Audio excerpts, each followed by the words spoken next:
saya berdiri di bangku kelas 12 1. Oke, sebelumnya kakak tahu nggak sih sejarah Pancasila?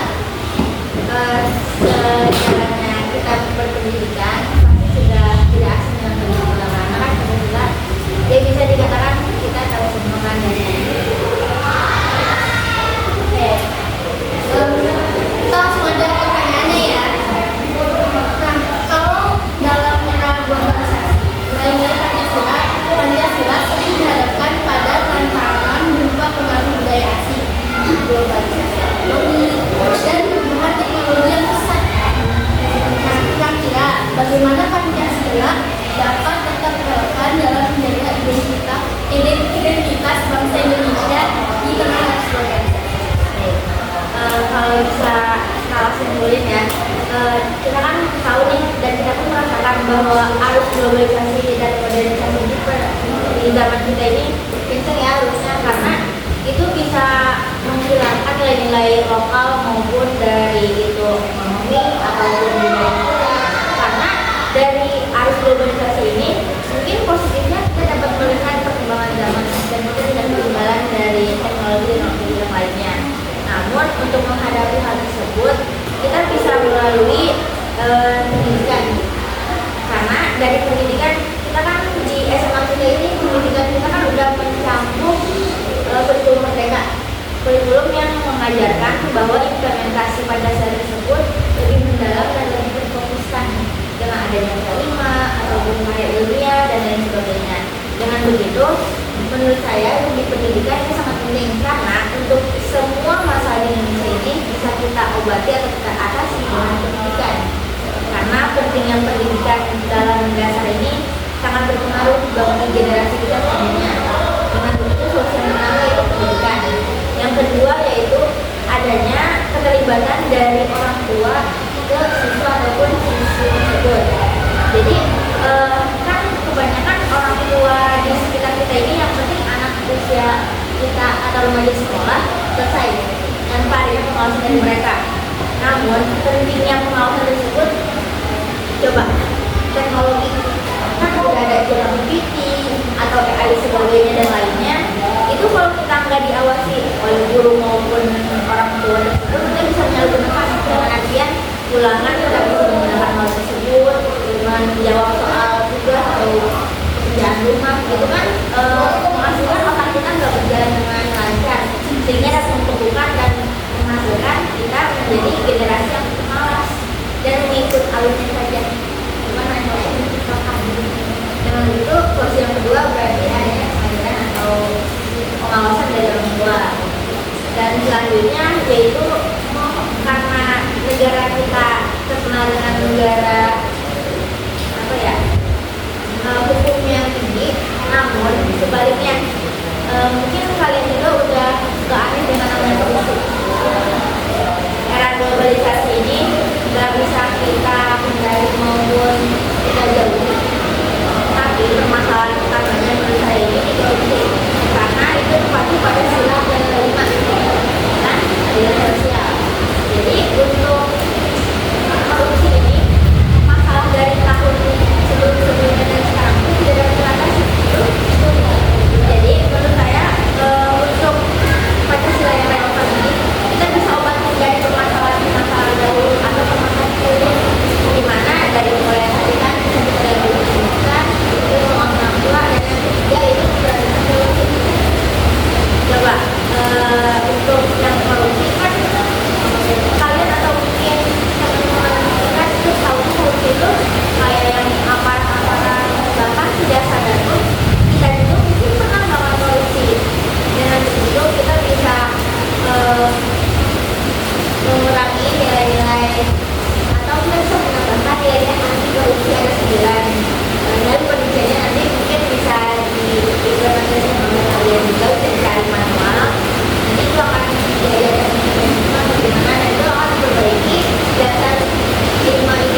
beda sama yang sebelumnya.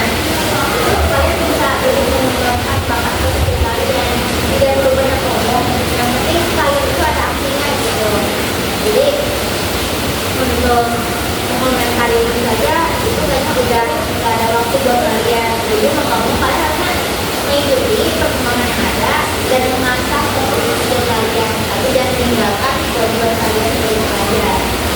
Oke, di sini nah, kan apa ya? Bahkan ada yang sampai ditinggal atau ditinggal karena membeli. Nah, ini kan tidak sesuai dengan cara yang sesuai ya. Harusnya daripada yang ini banyak bakal orang Indonesia Kak. Bagaimana kita mengurangi atau meminimalisir penggunaan itu Kak? Yang pertama, dulu itu kan kamu berbagai menggunakan banyak. Tapi yang pertama ini sadar dulu. Karena tanpa sadar kayaknya mungkin diri kita itu pernah memulihkan aja. Bukan lo ataupun kayak di media sosial. Saya sih yang pertama itu dari diri kita sendiri ya manasinya. Jadi dari kita sendiri ini cukup bersyukur dan jangan terlalu berlebihan menganggap orang lain di depan kita ataupun teman-teman sekitar kita. Yang kedua yaitu edukasi dari diri, di mana kan itu banyak disampaikan boleh ini, tapi yang kena dampaknya kan tidak membuat suara atau satu suara. Nah faktor si pelaku ini membuli korban itu apa dulu? Kan adanya di sekolah lingkungan sekolah berarti tanggung jawab guru. Oke, saya baca itu penting edukasi dari guru. Dimana edukasi tersebut bisa mengurangi lah dampak-dampak atau bisa mengurangi pencegahan dari bullying di sekolah kita. Dan untuk adanya seperti seminar maupun tadi edukasi secara langsung dengan kita tahu di lapangan tersebut dengan forum apa itu kan bisa apa ya menerangkan atau bisa bikin si pelaku atau apa ya calon pelaku atau mungkin calon membuli itu sadar oh itu gak baik loh yang gue lakuin itu salah loh dengan itu kan hal tersebut bisa menyadarkan yang akan berbuat. Dan yang ketiga bisa untuk mencegahnya mau nggak mau tidak terjadi sehingga tanpa adanya pandang bulu siapapun mau dia anak guru mau dia keponakan kepala sekolah atau benda lainnya itu tidak pandang bulu namanya ya adil kan nggak sama rata tapi itu sesuai apa yang harus dibutuhkan tersebut. Jadi dengan begitu sudah adanya edukasi, sudah adanya kesadaran diri dan adanya hukum yang sesuai dengan apa yang kita buat, mungkin itu akan meminimalisir atau mengurangi bullying di sekolah.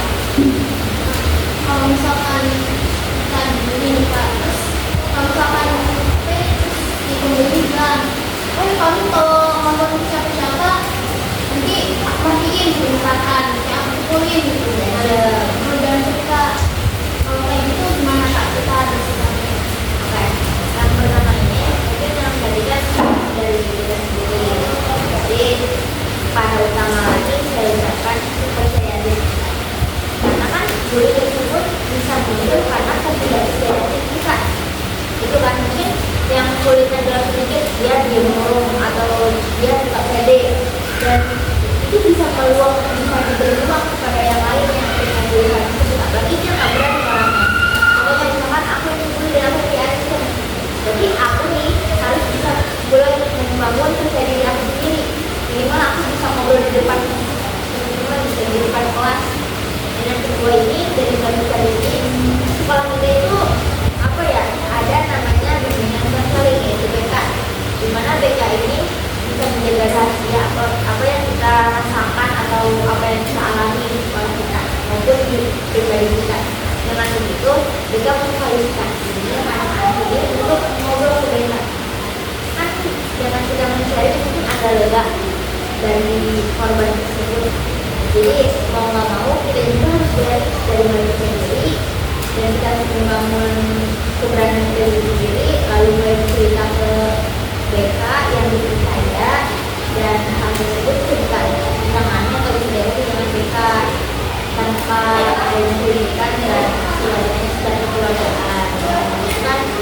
ini bisa terrealisasi dengan baik. Dan mungkin si pelakunya juga bisa dijelaskan dengan baik juga alasan apa nanti.